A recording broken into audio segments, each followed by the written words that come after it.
Hello student of class 9th, welcome to all of you on my YouTube channel. So student, आज के इस video lecture में हम लोग स्टडी करने वाले हैं क्लास 9th का चैप्टर नंबर 1, ओके, जियोग्राफी यानी कि भूगोल। तो इस चैप्टर में सिंपल हम इंडिया के बारे में पढ़ने वाले हैं, इंडिया की साइज़ और लोकेशन, मीन्स इंडिया पूरे वर्ल्ड में क्या क्या चीज़ें हैं इसके बारे में हम पढ़ने वाले हैं, कहाँ लोकेट करता है, कितना इसका साइज़ है, ठीक है। और बहुत सारी चीज़ें हैं इसमें। तो इसमें मैं देखिए जो मैंने आपका ये अपने रिटन नोट्स से, ठीक है, पढ़ाऊँगा, जो कि मैंने शॉर्ट फॉर्म में एकदम बनाया हुआ है। सिर्फ 2 पेज में आपका कंप्लीट चैप्टर के नोट्स हैं और इसमें डिटेल बहुत सारी लिखी हुई है, ओके। और ज़रूरत पड़ने पे हम लोग क्या करेंगे कि यहाँ पर मैंने NCERT PDF भी ऑलरेडी खोल रखी है, ठीक है। तो ज़रूरत पड़ने पे कुछ कुछ बातें मैं इसमें से भी आपको एक्सप्लेन कर दूँगा, ओके। और ये एकदम आपका न्यू जो क्या है रेशनलाइज कंटेंट है, यानी कि 2024 से 25 वाला, ठीक है, उसी के बेस पर है। तो स्टार्ट करते हैं। यहाँ पर सबसे अगर हम पहली बात करते हैं कि थोड़ा सा यहाँ से देख लेते हैं क्या चीज़ है। यहाँ पर देखिए, ठीक है, this is chapter number 1, India size and location. सबसे पहली बात करते हैं कि जैसे कि इंडिया एक एंसेंट सिविलाइजेशन है वर्ल्ड की। जैसे हम अगर आपने हिस्ट्री पढ़ी है तो इंडस वैली सिविलाइजेशन जो है वर्ल्ड की सबसे पुरानी सभ्यता में से एक मानी जाती है। तो इस तरीके से इंडिया ने बहुत सारी चीज़ों को अचीव किया है, मतलब कि कैसे multi faceted socio economic progress during last 5 decades. 5 decades, decades का मतलब होता है एक डिकेड में आपके कितने होते हैं, 10 साल, ठीक है। तो लगभग 5 डिकेड यानी कि 50 साल में इंडिया ने बहुत सारी प्रोग्रेस अचीवमेंट्स की है। जैसे जैसे किस फील्ड में की है, जैसे एग्रीकल्चर के फील्ड में की है, इंडस्ट्री के फील्ड में की है, टेक्नोलॉजी के फील्ड में की है, ओवरऑल इकोनॉमिकल डेवलपमेंट, ओके। कुल मिला जुला कर हमारा क्या है, इकोनॉमिक डेवलपमेंट में लास्ट 5 डिकेड्स में ये सारी आपको क्या है इम्प्रूवमेंट्स देखने को मिली है, ओके। अब हम बात करते हैं यहाँ पर लोकेशन के बारे में, क्योंकि इंडिया लोकेट कहाँ करता है। तो सबसे पहले देखते हैं लोकेशन। तो सबसे पहली बात, इंडिया कम्प्लीटली या एंटायरली कहाँ करता है, नॉर्दर्न हेमिस्फीयर में। जैसे कि आप लोगों को सबको पता होगा कि अ, अगर हम इस तरीके से एक ग्लोब को बनाते हैं, ठीक है, तो इस पॉइंट को हम क्या बोलते हैं, अगर मैं इसको पूरा कंप्लीट डिवाइड कर देता हूँ तो ये 0 डिग्री हो जाता है आपका, जो कि इक्वेटर होता है। इतना तो ऑलरेडी आप लोग 6 to 8 तक जियोग्राफी पढ़ के आए होंगे। तो ऊपर वाले पार्ट को हम क्या बोल देते हैं, नॉर्दर्न हेमिस्फीयर, ये नॉर्थ हेमिस्फीयर बन जाता है आपका, ओके, उत्तरी गोलार्ध जिसे हिंदी में कहते हैं। और नीचे वाला आपका क्या होता है, साउथ हेमिस्फीयर, यानी कि हेमी का मतलब हाफ, हाफ ऑफ स्फीयर, यानी कंप्लीट स्फीयर का आधा हिस्सा, दिस इज कॉल्ड हेमिस्फीयर, ठीक है। तो कैसे लोकेट करता है आपका, अगर हम देखे जाएँ तो लैटिट्यूड और लॉन्गिट्यूड में ऑलरेडी आप पढ़ के आ चुके हो, ठीक है। लैटिट्यूड क्या होते हैं आपके, इक्वेटर से इस तरीके से खींचे होते हैं आपके पैलर्स ऑफ लैटिट्यूड जिनको आप बोलते हो। इसी तरीके से आपके साउथ में भी होते हैं, ठीक है, पैलर्स ऑफ लैटिट्यूड, ओके।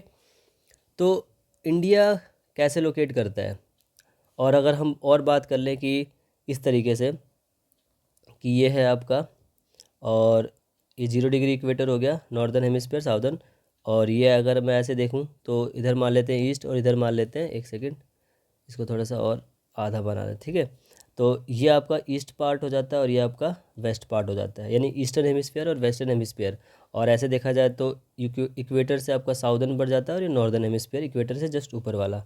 तो इंडिया कहीं आपका लोकेट करता है एंटायरली नॉर्दर्न हेमिस्फीयर में। अगर देखा जाए तो वर्ल्ड के हिसाब से आप नॉर्थ ईस्ट भी कह सकते हो, बट आपका लैटिट्यूड और लॉन्गिट्यूड किस हिसाब से हम देखेंगे, ठीक है, लैटिट्यूड और लॉन्गिट्यूड, क्योंकि कम्प्लीटली नॉर्दर्न हेमिस्फीयर में पड़ता है। तो जो आपके पैलर्स ऑफ लैटिट्यूड खींचे रहते हैं ऐसे ही खींचे रहते हैं, ठीक है। तो उसकी जो लोकेशन है वो मैं आपको दिखा देता हूँ यहाँ पे, देखो। अगर हम वर्ल्ड में बात करें तो इस तरीके से देखिए, ये आपका 0 डिग्री इक्वेटर है आपका, ठीक है, और ये 0 डिग्री प्राइम मेरिडियन है। तो अगर हम इक्वेटर के जस्ट पैरेलल लाइनें खींचते हैं, जैसे यहाँ पर ये लाइनें खींची हुई है, ये लैटिट्यूड हो गए सारे, ठीक है। और कुछ इस तरीके से 0 डिग्री, फिर 30 degree west, 30 degree, 60 degree, 30 degree east, 60 degree east, 90 degree, ये सब क्या है आपके लॉन्गिट्यूड है। ओके, तो अगर हम बात करते हैं तो इंडिया की लोकेशन कुछ यहाँ से स्टार्ट होगी और ऐसे ख़त्म होगी, ठीक है। तो अगर हम ऐसे कर रहे हैं तो ये क्या होगा, ये आपका नॉर्थ साइड में आ रहा है सारा का सारा हिस्सा, यानी ऊपरी हिस्सा, क्योंकि इक्वेटर ये रहा आपका, ठीक है। इक्वेटर ये रहा, तो सारा का सारा नॉर्दर्न हेमिस्फीयर में आ रहा है, तो ये लैटिट्यूड हो गया। और देखो ऐसे हम ले सकते हैं, ये वाला लैटिट्यूड हो जाएगा और ये लॉन्गिट्यूड वाला हिस्सा हो जाएगा। तो ये कितने डिग्री से स्टार्ट होता है, कितने डिग्री पे ख़त्म होता है, फिर ऐसे ये कितने डिग्री से स्टार्ट होता है, कितने डिग्री पे ख़त्म होता है। तो इसको हम लैटिट्यूड और लॉन्गिट्यूड के हिसाब से देखेंगे, इंडिया का लैटिट्यूड लॉन्गिट्यूड कैसे लाई करता है, ठीक है। तो एक बार मैं यहाँ पे बता देता हूँ। यहाँ पर अब देखिए, जो अगर लैटिट्यूड की हम बात करते हैं तो 8 डिग्री, मतलब 8 डिग्री 4 मिनट नॉर्थ से स्टार्ट होता है, ठीक है। और जाता कहाँ तक है, 37 डिग्री 6 मिनट नॉर्थ तक।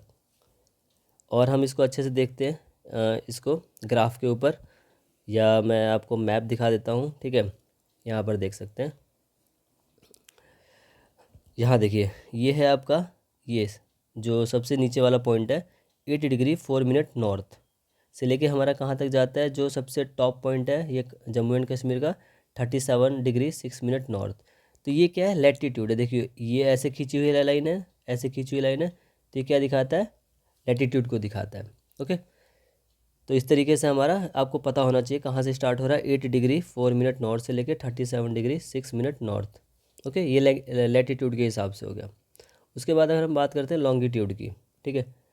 तो लॉन्गिट्यूड को सबको पता है कि लैटिट्यूड और लॉन्गिट्यूड कितना हेल्पफुल होते हैं आपको, कि किसी भी जगह के एग्जैक्ट लोकेशन को पता करने के लिए लैटिट्यूड लॉन्गिट्यूड की हमें बहुत ज़रूरत होती है। साथ में टाइम जोन भी आपका लैटिट्यूड लॉन्गिट्यूड, मतलब लॉन्गिट्यूड के हिसाब से आपका टाइम जोन क्रिएट किया गया हुआ है।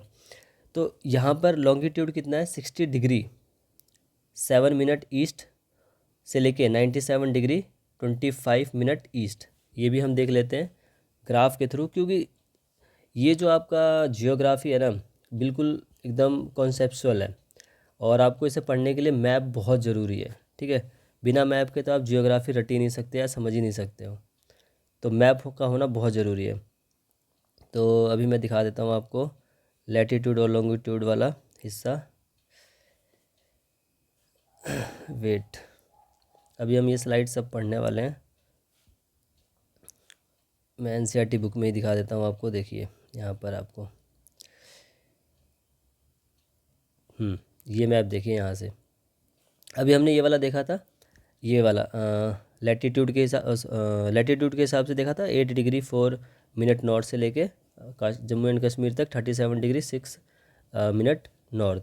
और अगर लॉन्गिट्यूड की बात करें तो देखिए ये आपकी लॉन्गिट्यूड लाइन आ रही है, तो ये जो लास्ट वाला हिस्सा है टच कर रहा है जो गुजरात के इधर रन ऑफ कच्छ, ठीक है। 68 डिग्री 7 मिनट ईस्ट लॉन्गिट्यूड से लेके कहाँ तक जा रहा है आपका, ये आपका लास्ट पॉइंट है अरुणाचल प्रदेश यानी एपी, ठीक है। तो 97 degree 25 minute east longitude. Okay, तो आपको लैटिट्यूड और लॉन्गिट्यूड का कंप्लीट इन्फॉर्मेशन मिल गया होगा शायद। अब आगे देखते हैं, ठीक है। ओके, यहाँ से आप ये डिटेल भी देख सकते हो कि नॉर्थ में, ठीक है, नॉर्थ क्या है आपका, जैसे नॉर्थ में नॉर्थ वेस्ट में, या फिर आप नॉर्थ ईस्ट की बात करें तो ज़्यादातर हिस्सा पहाड़ी इलाका है, ठीक है। उत्तर की दिशा में अगर देखा जाए तो कश्मीर हो गया, हिमाचल प्रदेश हो गया, उत्तराखंड हो गया, फिर यहाँ पे नेपाल वगैरह आ जाएगा, तो वो तो उसकी नेबरिंग कंट्रीज़ में हम पढ़ लेंगे अभी। लेकिन ये ज़्यादातर क्या है, bounded by young fold mountain से बने हुए हैं, ठीक है। और नॉर्थ पॉइंट हम देखेंगे कश्मीर से लेके कन्याकुमारी तक, लेकिन कन्याकुमारी से पहले भी आपका साउदर्न मोस्ट पॉइंट था आपका, ठीक है। अभी हम उसको भी देखते हैं। और एक बात देखें कि जो आपकी कर्क रेखा है, यानी कि इसको अगर इंग्लिश में बोलेंगे तो ट्रॉपिक ऑफ कैंसर, ठीक है, कर्क रेखा, जो कि लगभग 30 डिग्री 30 मिनट नॉर्थ, ठीक है। जो कर्क रेखा है वो कहाँ से गुजरती है आपकी, 30 डिग्री 30 मिनट नॉर्थ। और ये क्या है, नॉर्थ है तो क्या है ये, ठीक है, ये क्या है, लैटिट्यूड है। ओके, क्या है ये, लैटिट्यूड। तो जो कि इंडिया को क्या करती है, divide India almost 2 equal parts की, लगभग इंडिया को 2 बराबर हिस्सों में डिवाइड करती है कौन, कर्क रेखा। और ये कहाँ कहाँ से पास होती है, अगर हम देखें तो ये 8 स्टेट से पास होती है। ये बहुत इंपॉर्टेंट है, आपको याद रखना पड़ेगा कि जो आपकी कर्क रेखा है वो इंडिया के किस किस स्टेट से पास होती हुई जाती है। तो ये जैसे आपके ऑप्शन में क्वेश्चन आते हैं तो उनमें 4 ऑप्शन में आ जाता है कि बताइए इनमें से किसको पास करेगा, कौन से राज्य को पास करेगा, या फिर बोल सकता है कि कौन से राज्य को पास नहीं करेगा, ऐसे भी हो सकता है। ओके, तो आपको पता होना चाहिए, लाइन से मैंने लिखा है। जैसे कि पहले तो गुजरात हो जाएगा, फिर राजस्थान हो जाएगा, फिर मध्य प्रदेश, फिर छत्तीसगढ़, फिर झारखंड, फिर वेस्ट बंगाल, फिर त्रिपुरा और फिर मिज़ोरम। अब इसको हम मैप में देख लेते हैं ज़रा तो अच्छे से। देखिए ये आपकी यहाँ पर देखिए बहुत अच्छे से मैप है, ठीक है। इस मैप में देखिए ये आपकी ट्रॉपिक ऑफ कैंसर है, कर्क रेखा, जो कि लगभग इंडिया को लगभग, इक्वेटर नहीं, ट्रॉपिक ऑफ कैंसर जो कि आपकी 23°30' नॉर्थ क्या है, लैटिट्यूड पर है। तो ये लगभग किसको किसको डिवाइड किस किस स्टेट से पास हो रही है। पहला है फर्स्ट गुजरात किससे, इसके बाद थोड़ा हिस्सा राजस्थान का भी आता है। जैसे इस लाइन को अगर हम ड्रॉ करना चाहें तो कुछ ऐसे ड्रॉ कर सकते हैं, ठीक है, यहाँ से ऐसे निकल जाएगी। तो ये राजस्थान का पार्ट आ गया। फिर मध्य प्रदेश को तो लगभग देखो बहुत बड़ा एरिया ले रहा है इसमें। और फिर उसके बाद आपका ये छत्तीसगढ़ आ जाता है, फिर उसके बाद झारखंड आ जाएगा, फिर उधर वेस्ट बंगाल आ जाएगा, फिर इसके बाद त्रिपुरा और फिर मिज़ोरम। तो कुछ इस तरीके से डिवाइड कर रही है कौन, ट्रॉपिक ऑफ कैंसर। और आपका ये 8 के 8 स्टेट भी आपको लर्न होने चाहिए, ठीक है। अगर और बात करते हैं, जैसे कि अभी मैंने सबसे नॉर्थ पार्ट बता दिया कि जम्मू एंड कश्मीर है, और सबसे साउदर्न मोस्ट पॉइंट कन्याकुमारी है। इसके बारे में एक और डिटेल दे देता हूँ कि जो कन्याकुमारी है वो उससे पहले एक और आपका पॉइंट था, अभी मैं बता देता हूँ क्या था। यहाँ देखिए, आई होप आपको एक एक चीज़ अच्छे से पता चल रही होगी। यहाँ देखिए ये जो पॉइंट होता है, ये जो बॉक्स में दिया था, did you know the southern most point of the Indian union, Indira point. सबसे पहले कश्मीर से इंदिरा पॉइंट था, लेकिन वो क्या हो गया, got submerged under the sea water in 2004 during the tsunami. तो ये 1 नंबर MCQ में टाइप में आ सकता है कि जो इंदिरा पॉइंट था वो सुनामी में किस ईयर सबमर्ज्ड हो गया था, ठीक है। तो 2004 जब था सुनामी आई थी, तो उसमें सी वाटर में कम्प्लीटली सबमर्ज्ड हो गया था, मतलब ख़त्म हो गया था वो इंदिरा पॉइंट। तो आप कन्याकुमारी आपका साउदर्न मोस्ट पॉइंट बन जाता है, यानी कश्मीर से लेके कन्याकुमारी तक जो आपका साउदर्न मोस्ट पॉइंट और नॉर्दर्न मोस्ट पॉइंट, ठीक है। उसके बाद ऐसे ही आपका ईस्ट और वेस्ट वाले में, यानी ईस्ट की तरफ कौन सा आता है और वेस्ट की तरफ कौन सा आता है। तो यहाँ पर देखो, जैसे ईस्ट में अगर हम बात करें तो यहाँ पे अरुणाचल प्रदेश आ जाता है, और वेस्ट में बात करें तो गुजरात आ जाता है, ठीक है। और एक और चीज़ है, जैसे Indian IST Indian standard time कहाँ से गुजरती है, कितने डिग्री लॉन्गिट्यूड से होकर गुजरती है, तो वो गुजरती है आपकी 82°30' ईस्ट लॉन्गिट्यूड। ओके, ये लॉन्गिट्यूड है। तो लॉन्गिट्यूड क्या बताता है आपको, टाइम डिफरेंस बताता है। ओके, ठीक है। और ये किस स्टेट से, ये आपका है उत्तर प्रदेश, मिर्ज़ापुर, यहाँ पे आएगा मिर्ज़ापुर, जैसे वेब सीरीज़ है मिर्ज़ापुर।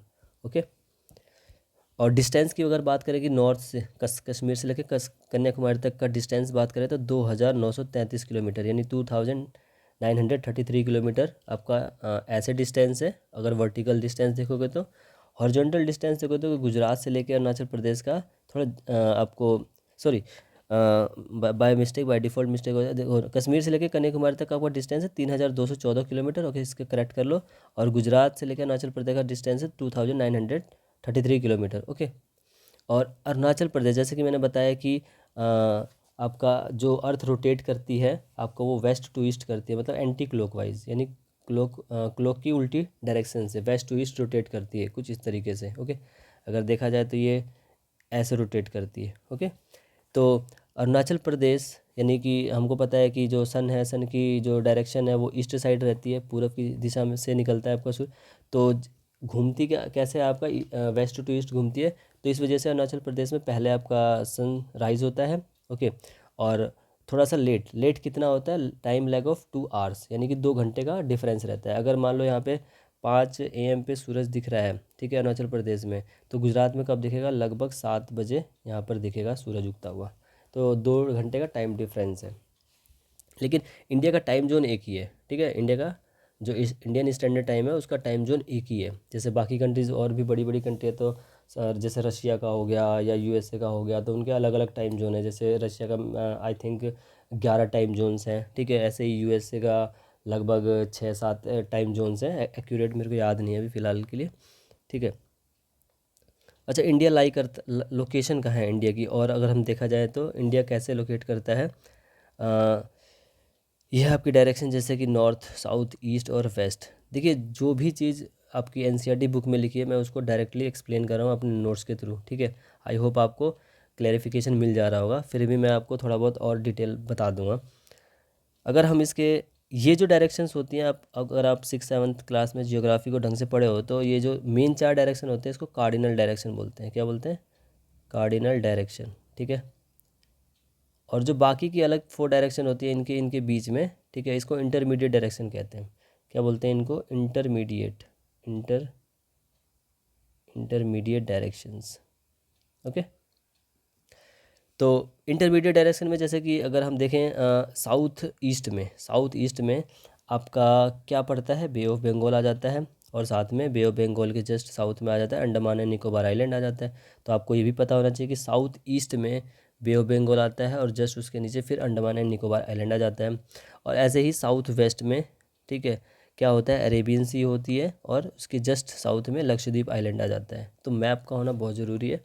और मैंने देखो यहाँ पे लिख भी रखा है, साउथ ईस्ट में आपके 2 चीज़ आ जाते हैं, बे ऑफ बंगाल, ठीक है। और मैप के थ्रू आप पढ़ोगे तो और अच्छे से याद भी रहेगा, आपको रट नहीं सकते हो इसको, जियोग्राफी को, ठीक है।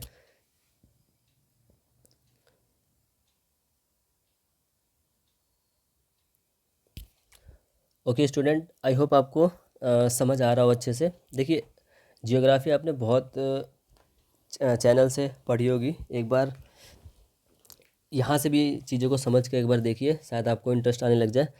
तो मैंने जैसे बता दिया आपको, साउथ ईस्ट में बे ऑफ बंगाल, अंडमान निकोबार हो गया। साउथ वेस्ट में ऐसी अरेबियन सी और उसके जस्ट बराबर में, मतलब कि नीचे की तरफ लक्षद्वीप सी या लक्षद्वीप आइलैंड बोल सकते हो, ठीक है। यहाँ सी गलती से लिखा है, लक्षद्वीप आइलैंड हो जाएगा आपका।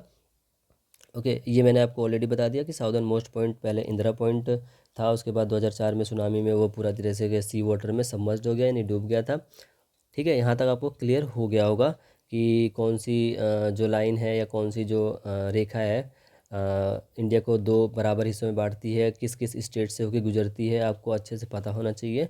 एक एक के नाम, सारे स्टेट्स के नाम पता होना चाहिए।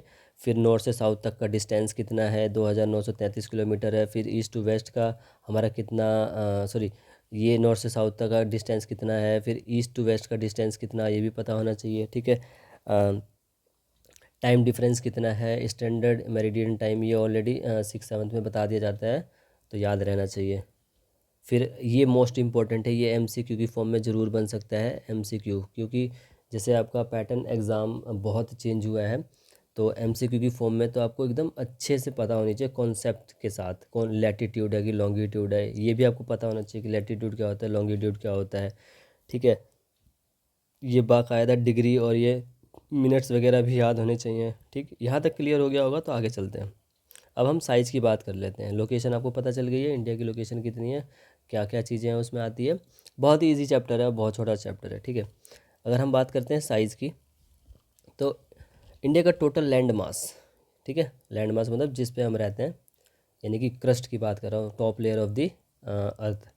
तो अगर एरिया के हिसाब से देखा जाए तो कितना है? 3.28 मिलियन स्क्वायर किलोमीटर। एरिया हमेशा स्क्वायर में होता है, जैसे किलोमीटर स्क्वायर लिखा है ना, जैसे हम पढ़ते हैं मैथमेटिक में सेंटीमीटर स्क्वायर, मीटर स्क्वायर, तो ये जितने भी स्क्वायर वाले होते हैं सब क्या एरिया बताते हैं, ओके, क्या बताते हैं? एरिया।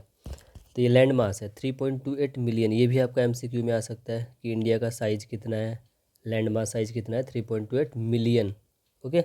एंड 1 मिलियन में कितना होता है, ये तो आपको अच्छे से पता होगा, यूट्यूब के सब्सक्राइबर देखते हो, 1 मिलियन हो गया, 2 मिलियन हो गया, यानी 1 मिलियन में हो गया आपके 10 लाख, ठीक है। तो ऐसे आप कन्वर्ट कर सकते हो।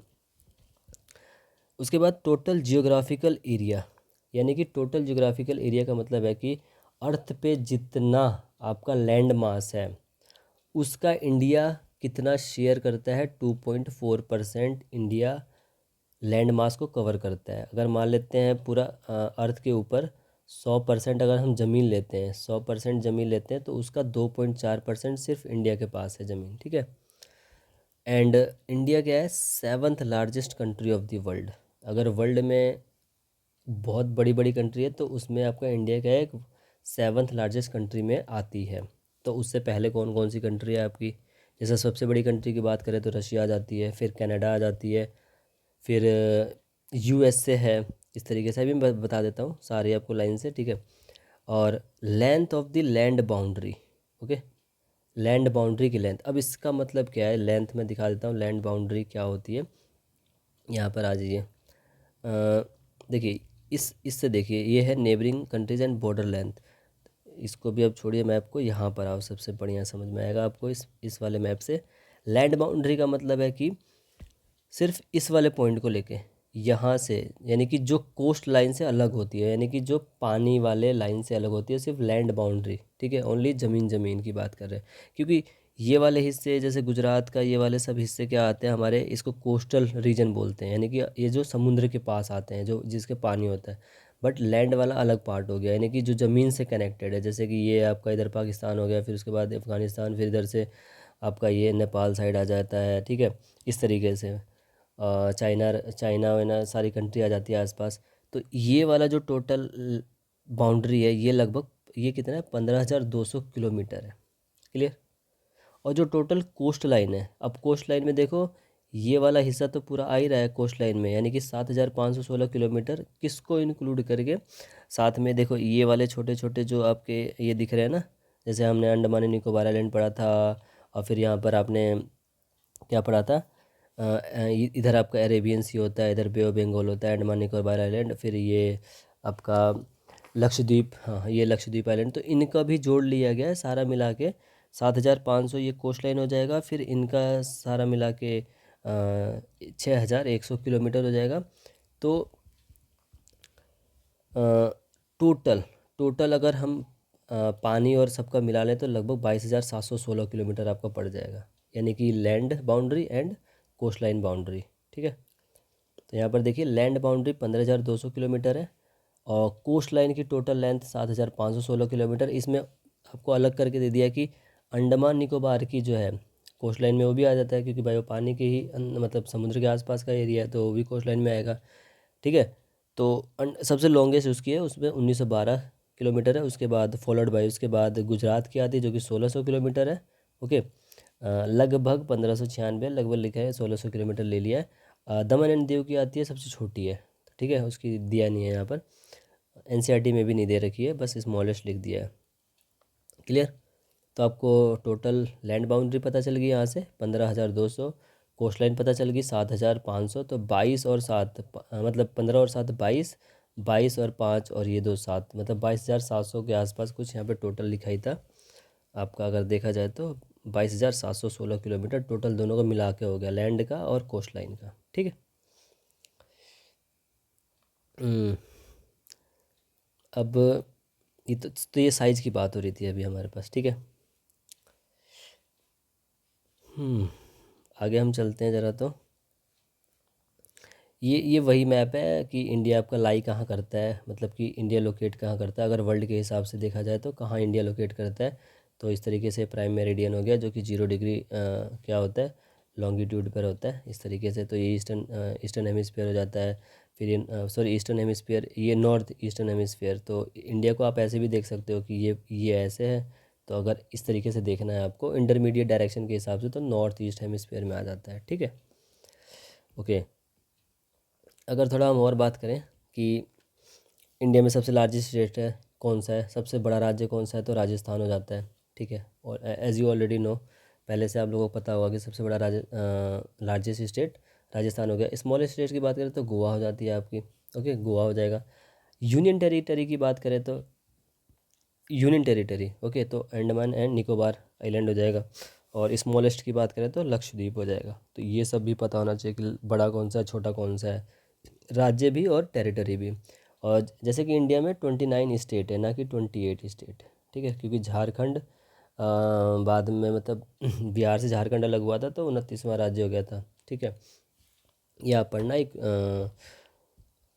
चैप्टर में आएगा, इसी चैप्टर जो सबसे लास्ट हम पढ़ेंगे एक बार, वो इसमें है आपका पॉपुलेशन चैप्टर में। ठीक है, मैं आपको बता देता हूँ, मतलब कि एक मिनट, कौन सा हुआ था? तेलंगाना। ठीक है, तेलंगाना आपका हुआ था, Telangana became 29th state of India in June 2014 में। ठीक है, जून 2014 में तेलंगाना 29वां राज्य बना था भारत का।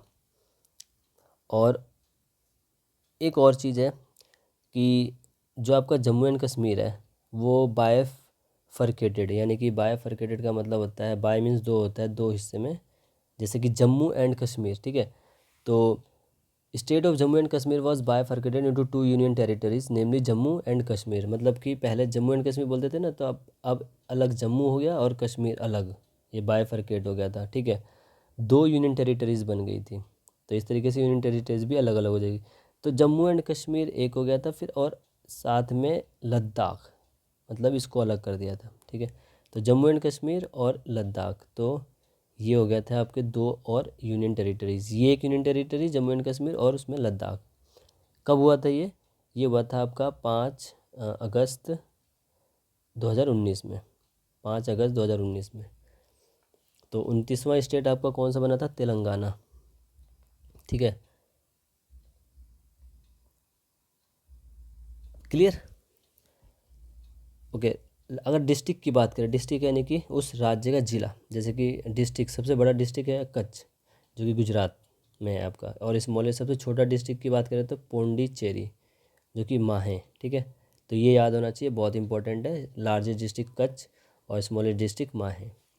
ठीक है, अच्छा, 7th largest countries of the world कौन कौन सी है एक बार देख लेते हैं। बिल्कुल मैंने डिक्रीजिंग ऑर्डर में लिखा है। ठीक है, डिक्रीजिंग का मतलब कि घटते क्रम में, यानी सबसे बड़ा जो कंट्री अगर रशिया हो जाएगा, उसके बाद कनाडा, उसके बाद USA, United states of America, फिर चाइना, फिर ब्राज़ील, फिर ऑस्ट्रेलिया। ठीक है, देखिए ऑस्ट्रेलिया एक कंटिनेंट तो है ही, साथ में कंट्री, मतलब ये पूरा, जैसे इंडिया आपका किस में कंटिनेंट में आता है? एशिया में आता है, जबकि ऑस्ट्रेलिया खुद एक कंटिनेंट है और एक कंट्री। तो ये इंडिया से भी बड़ा है ऑस्ट्रेलिया। ठीक है, और इंडिया 7th लार्जेस्ट कंट्री, यानी कि लास्ट में अगर देखा जाए तो इंडिया आता है 7th लार्जेस्ट कंट्री में। क्लियर? तो ये डिक्रीजिंग ऑर्डर में लिखा है मैंने, बिल्कुल ऐसे ही, Russia, Canada, USA, China, Brazil, Australia और इंडिया। ठीक है, क्लियर? अगर हम बात करते हैं कि इंडियाज़ नेबर, तो ऐसे कौन कौन से हैं जो इंडिया के पड़ोसी देश हैं? 7 देश हैं। इसको हम मैप में देख लेते हैं ज़रा, इंडिया के 7 पड़ोसी देश कौन कौन से हैं। कुछ यहाँ पर हम देख लेते हैं, ये रहा। यहाँ पर देखिए, जैसे कि चाइना हो गया, ठीक है, नेपाल हो गया, भूटान हो गया, म्यांमार हो गया, ओके, बांग्लादेश हो गया। यहाँ पे डिस्टेंस भी दे रखा है कि कौन कितने किलोमीटर तक लैंड बाउंड्री शेयर कर रखा है। ओके, ये आपको याद नहीं रखना, बस आपको नेबरिंग कंट्रीज़ पता होना चाहिए। तो देखिए यहाँ पर छोटा सा ये नीला से दे रखा है ना, अफ़गानिस्तान भी आपका क्या है, शेयर करता है साथ में पाकिस्तान, तो पता ही है आप लोगों ने। तो पाकिस्तान हो गया, अफ़गानिस्तान हो गया, चाइना हो गया, नेपाल हो गया, ओके। और सब इनकी कैपिटल भी दे रखी है, जैसे नेपाल की कैपिटल काठमांडू है, चाइना की आपकी बीजिंग है, ये भूटान भूटान भी है आपका थिम्पू, ओके, म्यांमार है, इस तरीके से। और फिर बांग्लादेश हो गया, ढाका, ओके। तो इस तरीके से हमारे क्या है, ये नेबरिंग कंट्रीज़ आती है। तो कितनी कंट्रीज़ हो गई टोटल? अफ़गानिस्तान एक, सॉरी, पाकिस्तान एक, अफ़गानिस्तान दो, फिर ये चाइना तीन, फिर नेपाल चार, फिर यहाँ पर भूटान पाँच, फिर म्यांमार छः, बांग्लादेश सात। और कुछ रहेगी, और कोई कंट्री रहेगी? एक बार और देख लेते हैं हम क्या क्या लिख रखा है हमने यहाँ पर। हाँ, देख लेते हैं। पाकिस्तान हो गया हमारा, जो कि इस्लामाबाद, अफ़गानिस्तान आपका काबुल हो गया, चाइना तिब्बत बीजिंग हो गया, नेपाल काठमांडू, भूटान थिम्पू हो गया, म्यांमार नाय पाइतो, और बांग्लादेश ढाका। ठीक है, इस तरीके से आपके 7 कंट्रीज़ इंडियन नेबरिंग कंट्रीज़ है। एक बार हम एनसीईआरटी में भी चेक कर लेते हैं। ठीक है, इंडिया के neighbouring countries, India and the world. देखिए इसमें ग्राफ के तौर पर भी दे रखा है कि कौन सी सबसे बड़ी कंट्रीज है, तो मैंने इसी तरीके से लिखा है, देख लीजिए। Russia, Canada, US, China, Brazil, Australia, India, ठीक है। और ये वो दे रखा है, एरिया दे रखा है, एरिया वाइज कौन कितने एरियाज़ में। तो इंडिया का देखा 3.28 मिलियन स्क्वायर किलोमीटर, ऑलरेडी मैंने बता दिया, ठीक है। लार्जेस्ट का दे सकते हो रशिया का 17.9 मिलियन स्क्वायर किलोमीटर हो जाएगा। हम देखने वाले थे इसमें नेबरिंग कंट्रीज़। ओके, एक मिनट। यहाँ पर भी आप देख सकते हैं एडजेसेंट कंट्री, यही मैप है। एडजेसेंट मतलब कि जो साथ वाले पड़ोसी देश हैं। तो पाकिस्तान हो गया, अफ़गानिस्तान हो गया, ये चाइना आ गया, नेपाल आ गया, भूटान आ गया, बांग्लादेश आ गया, म्यांमार आ गया, ठीक है। इस तरीके से ये सारे आपके क्या है, पड़ोसी देश आ जाते हैं। तो आपको याद रहेगा, यहाँ पर देखिए ये ट्रॉपिक ऑफ कैंसर है, जो कि कहाँ एनसीईआरटी में अच्छे से दे रखा है, आप देख सकते हो। ओके, गुजरात है, फिर यहाँ देखिए थोड़ा सा हिस्सा राजस्थान का है, मध्य प्रदेश, झारखंड, इस तरीके से मैंने ऑलरेडी बता दिया गया है। और बाकी ये इस तरीके से आप डायरेक्शन बनाओगे तो ये आपका क्या आ जाएगा, साउथ ईस्ट में आ जाएगा ये, क्योंकि ईस्ट है, ये साउथ है। तो बे ऑफ बंगाल के जस्ट फिर दोनों अंडमान निकोबार आइलैंड आ जाएगा। ऐसे ही आपका ये साउथ वेस्ट का हो जाएगा, तो अरेबियन सी इसमें आ जाएगा, लक्षद्वीप आइलैंड इधर आ जाएगा, साथ में मालदीव्स भी आता है। ओके, तो और देखते हैं ज़रा इसमें हमें और क्या पढ़ना है। इंडिया की 7 सिस्टर्स भी देख लो ज़रा, आपकी ये जो कि नॉर्थन ईस्ट स्टेट है। जैसे कि उसमें अरुणाचल प्रदेश आता है, जिसकी कैपिटल ईटानगर है। असम आता है, जिसकी कैपिटल दिसपुर है। मणिपुर आता है, जिसकी कैपिटल इम्फाल है। मेघालय आता है, जिसकी कैपिटल शिलोंग है। मिज़ोरम है, जिसका कैपिटल ऐज़वाल है। नागालैंड आता है, जिसका कैपिटल कोहिमा है। सिक्किम गैंगटॉक या गैंगटॉक, त्रिपुरा अगरतला, ठीक है। तो ये सारे आपके क्या है, 7 सिस्टर आती है। और अगर हम यूनियन टेरिटरीज़ की बात करते हैं यहाँ पर, तो जैसे ये रहा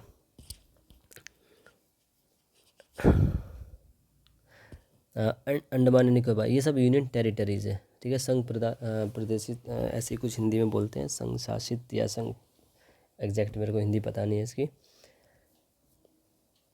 अंडमान निकोबार आपका कैपिटल पोर्ट ब्लेयर हो गया। चंडीगढ़ की कैपिटल मतलब चंडीगढ़ की कैपिटल चंडीगढ़ ही है।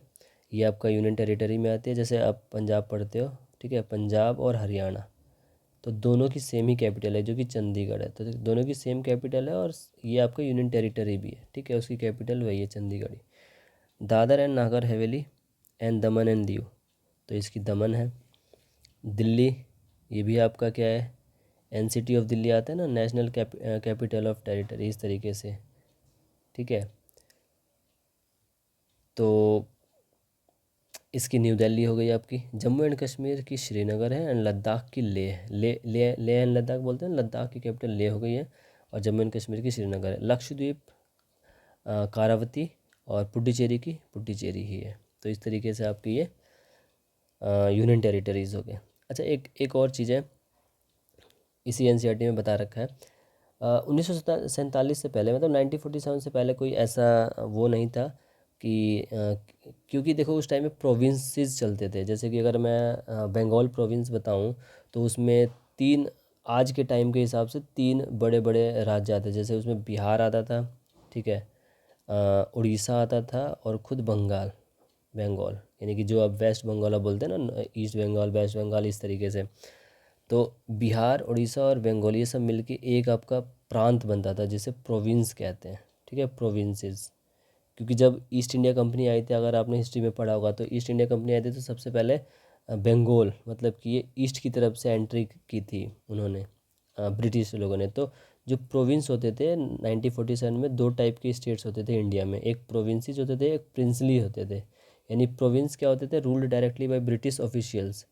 वो वहाँ पे रूल किसका चलता था, ब्रिटिश लोगों का। और ये कौन अपॉइंट करता था, वहाँ के वाइस रॉयज़। वाइस रॉय ही मतलब वहाँ पे मेन इंपॉर्टेंट रोल प्ले करते थे, ठीक है, वो रूल करते थे।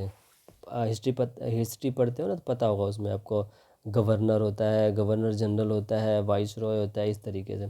और जो प्रिंस का मतलब क्या होता है, राजा, यानी कि जो वहाँ के लोकल राजा होते हैं, या उनके वंशज जो रूल करते हैं, ठीक है।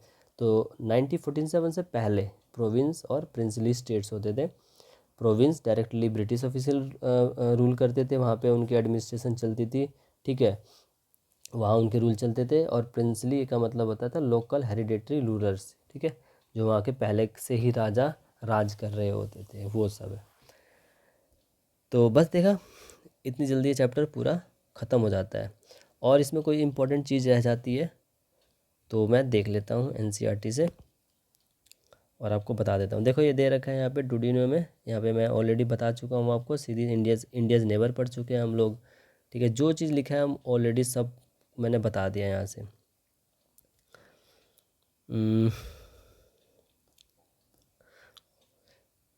और एक बार मैं नोट्स में देख लेता हूँ, कुछ रह जाता है बताने के लिए तो हम वो भी देख लेते हैं फटाफट, नहीं तो फिर ये चैप्टर फिनिश। और ये कैसा लगा आपको कमेंट करके ज़रूर बताना, ठीक है। और कुछ बताते बताते शायद छूट भी सकता है, तो आप एक एक बार ज़रूर एनसीईआरटी को रीड ज़रूर कर लेना, लेकिन सफिशिएंट मैंने बता दिया है, ओके।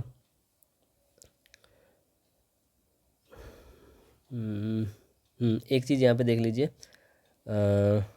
जैसे कि ये यहाँ से मैं आपको एक चीज़ और बता देता हूँ। जैसे जैसे ये देखिए श्रीलंका, ठीक है, एक मिनट, ये आपका श्रीलंका हो गया। अच्छा, श्रीलंका और इंडिया को जैसे आपने लोगों ने पढ़ा होगा, एक स्ट्रेट होता है और एक इस्थमस होता है, ठीक है, इस्थमस और स्ट्रेट, तो कौन कैसे कनेक्ट करता है। तो यहाँ पर देखिए श्रीलंका एंड मालदीव्स, यानी कि ये श्रीलंका और ये Maldives. Sri Lanka is separated from India by narrow channel of sea formed by Palk strait, यानी स्ट्रेट का मतलब होता है जो दो वाटर बॉडीज़, नैरो चैनल जो पतली सी नैरो चैनल से कनेक्ट होती है।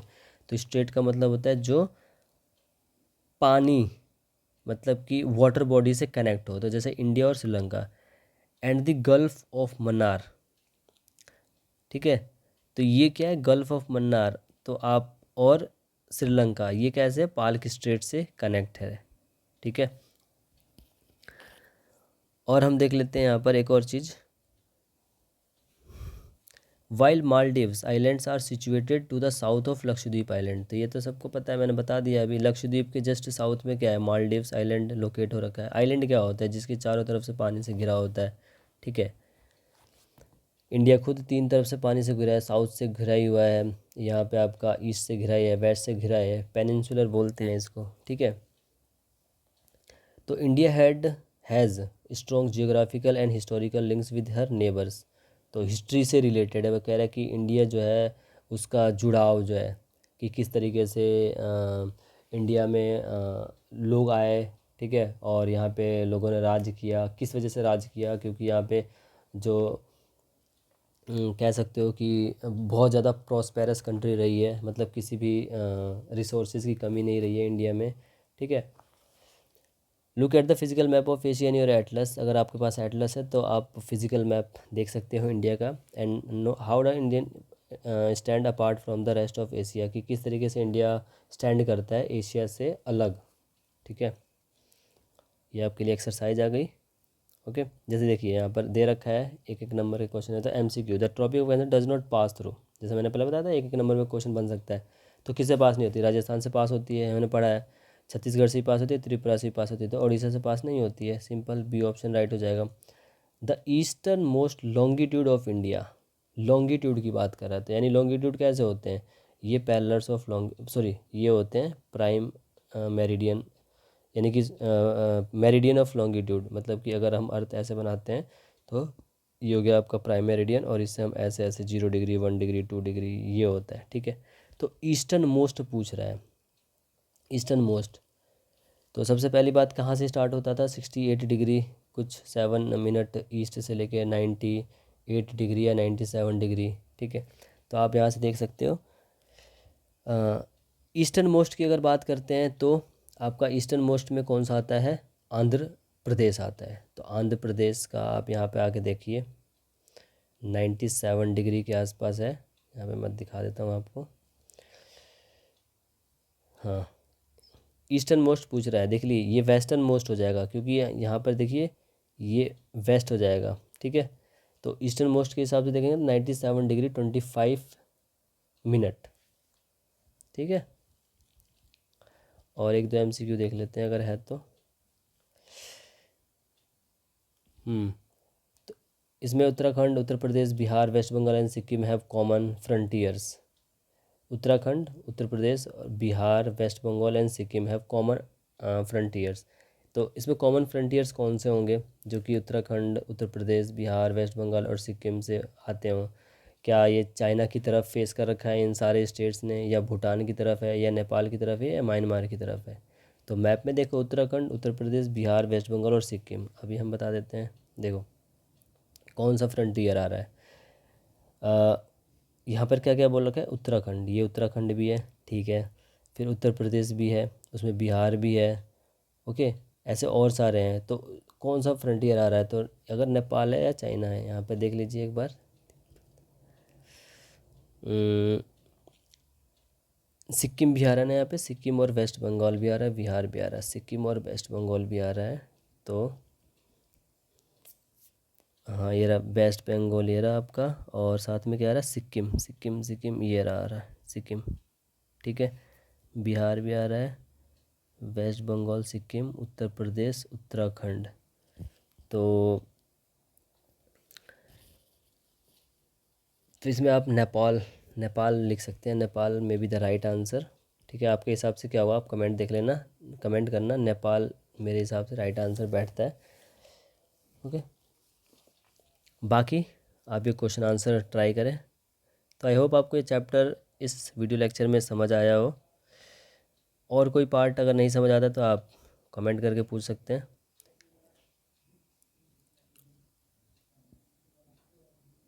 ठीक है। और ये मैप आप देख सकते हैं, कुछ सी रूट्स वगैरह बना रखे हैं। India on international highway of trade and commerce की किस तरीके से एक देश से दूसरे देश में इंपोर्ट एक्सपोर्ट है, किस तरीके से समुद्री रास्ता बना रखा है, ओके। और कोई इन्फॉर्मेटरी चीज़ है जो बताने लायक है? हाँ, एक चीज़ और है यहाँ पर, ये आपको याद होना चाहिए कि पहले क्या था कि 1800 मतलब 1869 में स्वेज कैनाल जब ओपन हुआ था तो इंडिया और यूरोप का डिस्टेंस कम हो के, मतलब कि कितना कम हो गया था? 7000 किलोमीटर डिस्टेंस कम हो गया था, ओके। किसके खुलने पे? स्वेज कैनाल के खुलने पर। और कब ओपन हुआ था? 1869 में। तो यूरोप और यूरोप से इंडिया, मतलब मान लो कि अगर हमें ट्रेड एंड कॉमर्स यानी व्यापार करना हो यूरोप से और इंडिया से, तो बहुत घूम के जाना पड़ता था, कुछ इस टाइप का। वर्ल्ड में देखो यहाँ पर